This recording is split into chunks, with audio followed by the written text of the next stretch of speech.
Hey, what's up guys? Gons here for the Face Like the Sun YouTube channel. I wanted to bring to your attention an ad that I saw from CareFem. I thought it was a joke, but apparently it's not. Here it is, and then I'll talk about it. I heard she had appendicitis. Well, I heard she went to the countryside.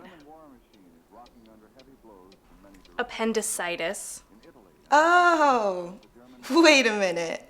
You guys are talking about abortion. Because there's no shame in it. Abortion, yeah, we do that.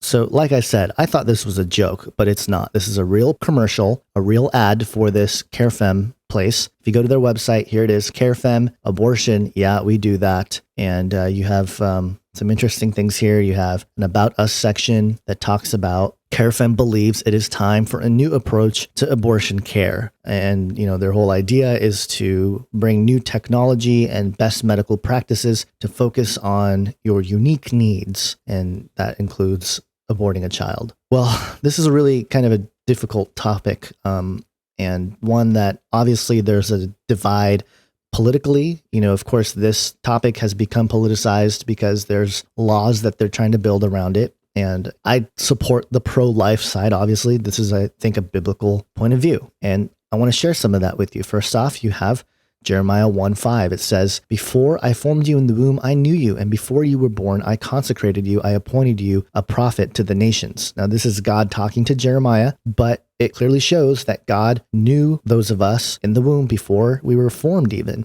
And then if you go into Psalm 139, it says, "For you formed my inward parts. You knitted me together in my mother's womb. I praise you, for I am fearfully and wonderfully made. Wonderful are your works. My soul knows it very well. My frame was not hidden from you when I was being made in secret intricately."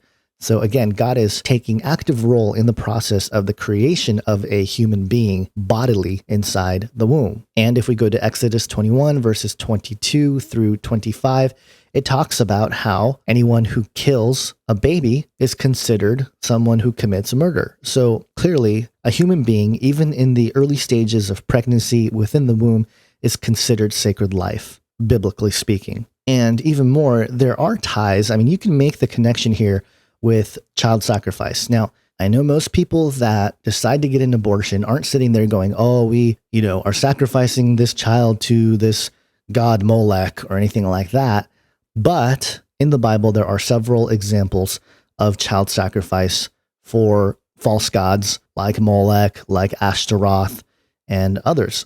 And the purposes of those child sacrifices was for the people that are doing it to get some sort of gain, to get some sort of privilege from the gods.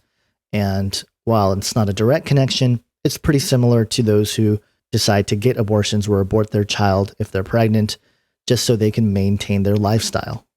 The bottom line here is that God does not like the shedding of innocent blood. If you go to Proverbs 6:17, it talks about the 6 things that the Lord hates, 7 that are an abomination to him, and one of them is the hands that shed innocent blood. And what is an abortion? It's shedding innocent blood. Now, there's another thing I want to point out, and that's the origin of the abortion. And some of you guys probably know this. To others, it might be new to you. But the origin of the abortion comes from fallen angels. And we know this because in the book of Enoch 69:12, it says this, "And the name of the 5th is Casdea. This one showed the sons of men all the evil blows of the spirits and of the demons, and the blows that attack the embryo in the womb so that it miscarries." Now, Casdea here, the 5th, is a watcher. It's a fallen angel. And one of the things that this fallen angel taught mankind was to attack the embryo in the womb so that it miscarries. This is talking about an abortion.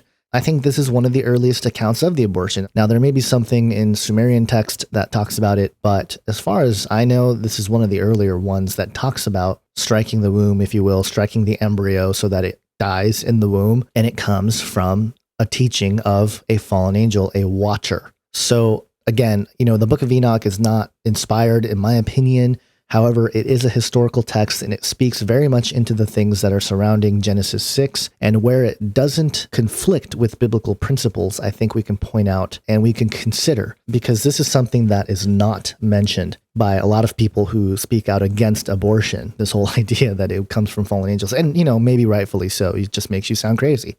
Oh, fallen angels? What are those? But anyway, it ties into this child sacrifice thing, because why would these fallen angels want the death of innocents? Because they are sin-filled. They want humanity to sin, and getting them to kill their own children before they're even born is a great way for blood sacrifice and for the enemy to get something out of it. Again, even if the folks who get abortions are not sacrificing, their child to Molech or something, rest assured that in the spiritual world, somebody is getting something out of it. And I guarantee you, it's not good at all. And remember, in Genesis 4:10, it talks about how Abel's blood cried out to the Lord from the ground. And other places talk about the life is in the blood. So when there is an abortion, when you kill an innocent, especially an innocent child, you are committing murder, and the blood of these innocents are definitely crying out. Now, there's a couple things that we have to address because, people often bring this up against pro-life and whatever. But one of the things that people always say is, well, what about in the instance of rape or incest or something like that, unwanted pregnancies or forced sort of pregnancies? And to that I say, my personal belief, killing the child is not the solution here. There's other things you can do to make things right. But why does the innocent child have to be the one that is punished for an evil act that happens on earth? These evil things happen, but why does the child, the innocent party in all of this, have to be punished by being eliminated? It doesn't make any sense. It's a very selfish point of view for the people involved.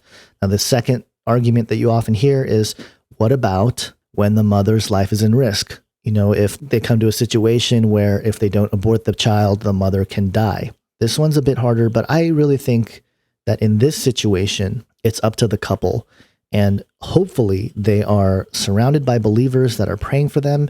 Hopefully they will pray and try to seek wisdom in something like this.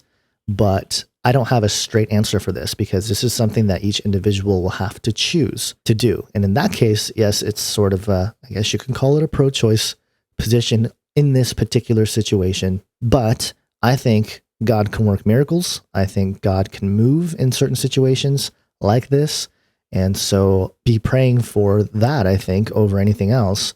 But keep in mind that this sort of scenario is pretty rare.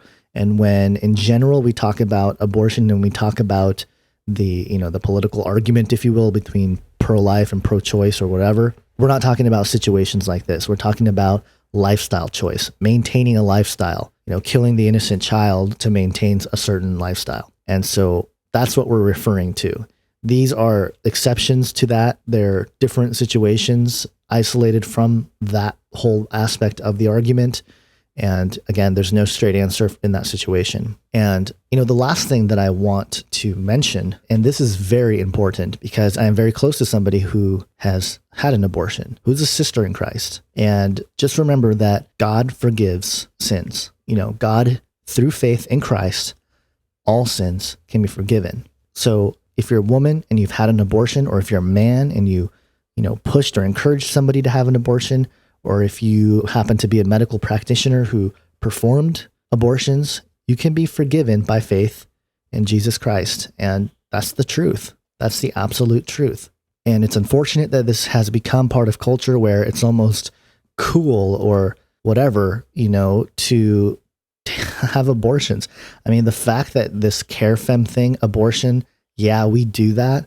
The arrogance, the ignorance, this is just detestable. I'm sorry, but if this is the attitude you have towards abortion, there's something deeply wrong with this country, not just morally, but more importantly, spiritually. And the fact that they are pushing something like this just goes to show that this whole topic of abortion is a satanic practice taught by a fallen angel in the ancient times, and is still practiced today for selfish reasons, for pride, to maintain a certain lifestyle. So pray for those people that are blinded by lies about this topic and pray that people wake up and realize that if they are pro-choice, if you want to call it that, or in favor of abortions, they are falling for a satanic deception.